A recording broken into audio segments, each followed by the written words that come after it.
So eto na nga po mga kaibigan, Casimero Cuadro Alas sumabog sa galit nang sabihan ni Naoya Inoue na hindi ito tatagal ng ilang rounds kay Saul Sanchez. And before that mga kaibigan, please huwag kalimutan mag-like and subscribe at pa-hit ng notification bell. Maraming salamat po. It's officially na mga kaibigan, meron na nga laban ng ating angas ng Pinas dito nga po sa American Professional Boxer na si Saul Sanchez. Pang main event sila mga kaibigan sa nalalapit po na October 13, 2024 ay muling aakyat ng ring ang ating angas ng Pinas. Sa kabilang banda naman, tuloy-tuloy po ngayon at nakipag-sparring pa nga etong si Casimero sa mga kilalang boksingero din mga kaibigan. At eto nga sinasabi natin na kanyang naka-sparring ay isang hapon po mga kaibigan. Umamin naman at sinabi naman ng kampo ni Naoya Inoue na hindi kalakasan. Ito nga pong si Casimero, wala daw sa kondisyon ang pangangatawan. So ang sinabi dito ng kampo ni Inoue na baka hindi tumagal ng ilang rounds. Ito nga pong sinasabi ng ilang bashers ni Casimero na boy hingal daw po siya. Well, alam naman natin yung pinagbasihan lamang ng mga bashers yung huling naging laban nitong si Casimero kontra kay Yukinori Ogoni. Well, may laban din po that time sa October 13. Ito nga pong si Yukinori Ogoni. So makikita natin, kukumpara natin yan.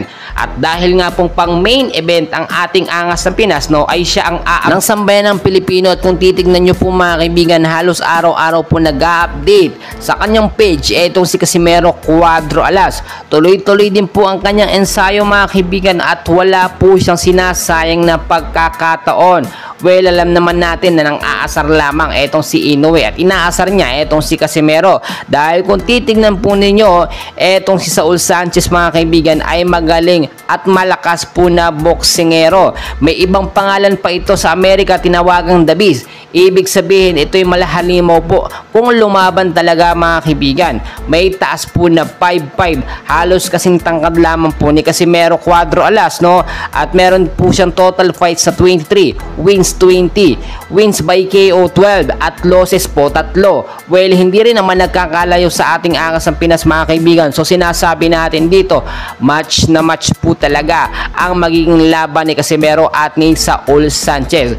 Marami namang nagsasabi ano na ang nangingiraban, no? O ano na ang naging sitwasyon na magiging laban sana nitong si Casimero Cuadro Alas at Naoya Inoue. Well, alam naman natin hindi ganoon kadali ma-approve yan mga kaibigan. Pero after at posible din namang mangyari yan mga kaibigan after na maging laban po ni Casimero kay Saul Sanchez ay maikasa at mabigyan ng tamang schedule ang maging laban ni Inoue at ni Casimero. Well, alam naman natin by 2025 na yan dahil may unang laban ngayon, no?